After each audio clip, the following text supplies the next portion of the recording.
Here I have MG-MS6 and let me show you how to make interior cabin lights turn on automatically. So at the very beginning, let's start by using the home screen. Here you need to find the car icon located at the bottom of the screen.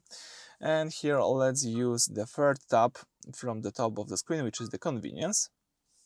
As you can see here, you need to scroll down and you've got this function: activate interior lights when doors are open. So when this switch is active, the overhead cabin roof lights will automatically illuminate the moment you crack open any passenger door or trunk. The lights dim and turn off smoothly once all doors are securely closed or when you shift the car into a drive. I think it's quite nice. All you need to do is use the switcher to enable this amazing function, and that's it for today. Thank you for watching. Please subscribe to our channel and leave thumbs up.